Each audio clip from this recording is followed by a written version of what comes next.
What an interesting career, a very artistic and talented man. And thinking of art and his creativity brings me back to something we mentioned briefly before, and that is the arts and culture.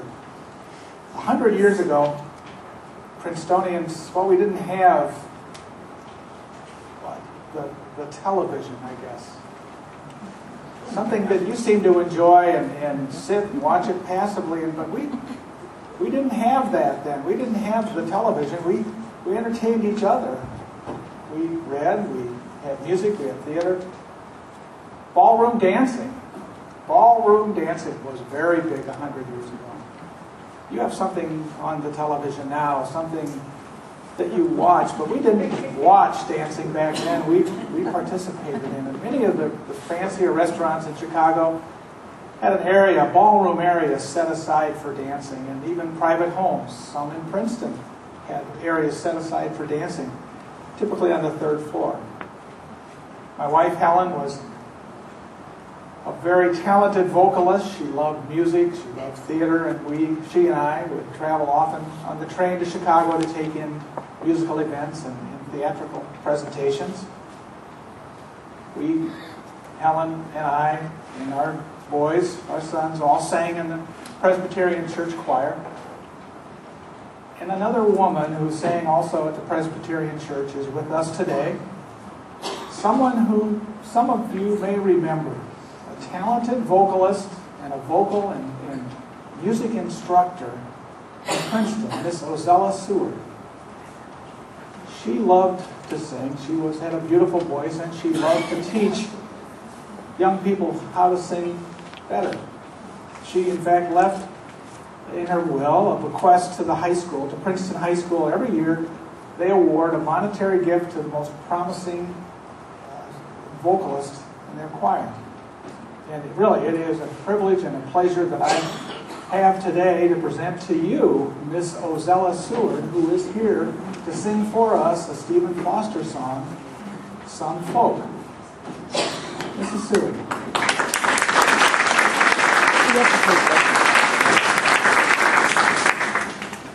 This song was written in 1855, a much happier, carefree time, since it was before the war between the states.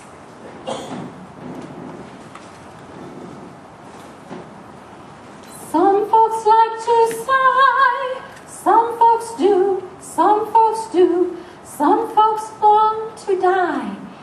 But that's not me nor you.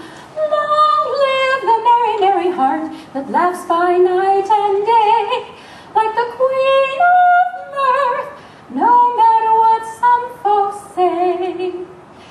Some folks like to smile, some folks do, some folks do, others laugh through guile, but that's not me nor you. Long live the merry, merry heart that laughs by night and day, like the queen of mirth, no matter what some folks say. Some folks like to scold, some folks do, some folks do, some folks are so cold, but that's not me nor you. Long live the merry, merry heart that laughs by night and day, like the queen of mirth, no matter what some folks say.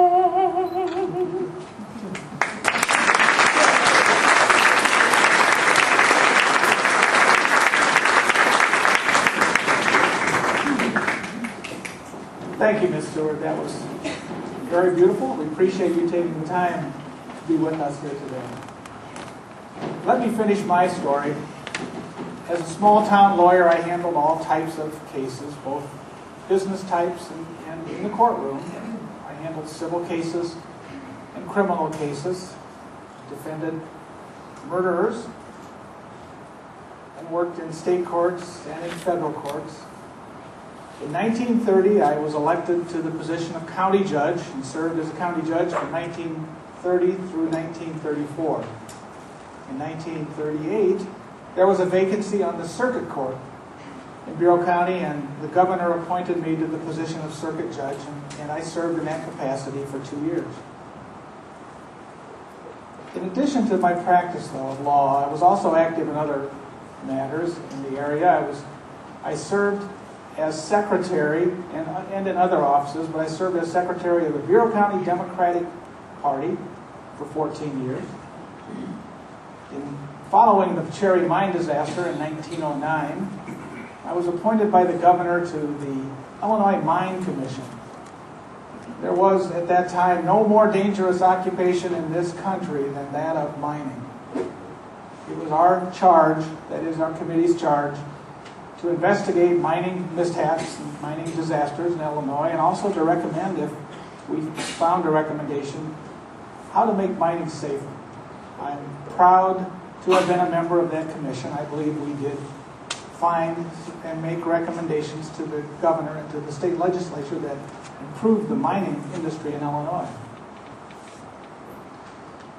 I was also very involved with teaching, with education. I taught over my life about 9 years in city and county schools, and I was particularly honored to be appointed by the governor to be a trustee on the Board of Trustees of Northern Illinois University in DeKalb. I served in that capacity for a number of years and served as chairman of the board for 4 years. I was active in local activities. I served as a director of the Princeton First State Bank. I was a member of the board of directors of the Historical Society of Bureau County. I had helped start the Princeton Park District. I was their initial lawyer and board secretary. I served as secretary of the National Farm Loan Association of Bureau County for some 30 years. I was also active in other matters around the community. I was a deacon and a school teacher at this Presbyterian church in Princeton. But I was most rewarded, I most enjoyed practicing law. I believe strongly in the thought that everyone is entitled to equal justice under the law. And I often told young lawyers they should bear in mind the teaching that is contained in a poem by Oliver Goldsmith. Oliver Goldsmith was an English poet who wrote the poem, The Deserted Village. And at my memorial that was given for me following my death by the County Bar Association at the courthouse, Judge Hobart Gunning, actually Judge Gunning would be the son of our next distinguished presenter, Dr. T.P. Gunning. Judge Gunning read a fragment of that poem, and it described the village parson. And in the poem, the thought was that the joys of the poor are more meaningful, more worthy than the frivolous pleasures of the rich. And the portion of the poem that he read for me, if I can find it, went as follows. Thus to relieve the wretched was his pride, and even his failings leaned to virtue's side. But in his duty prompt at every call, he watched and wept, he prayed and felt for all.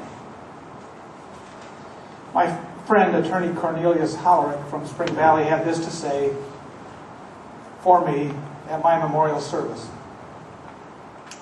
He was a thorough gentleman, highly esteemed and respected by his many friends, a fine citizen and able lawyer, a just and impartial judge, and a deeply religious, loyal American who devoted himself tirelessly to his family, his church, his profession, and to service to his fellow man.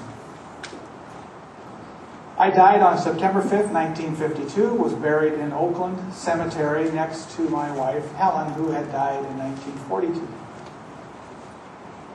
I am very pleased to present to you now our final presenter of the morning, of the day, Dr. T.P. Gunning. Dr. Gunning was a dedicated public servant in Princeton. He, as I had, served as mayor of the city for several years.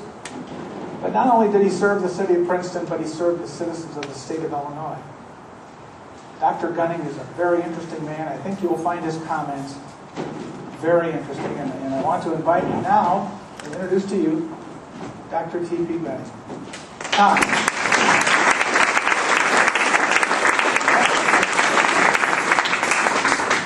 Thank you for those kind words, Rolla.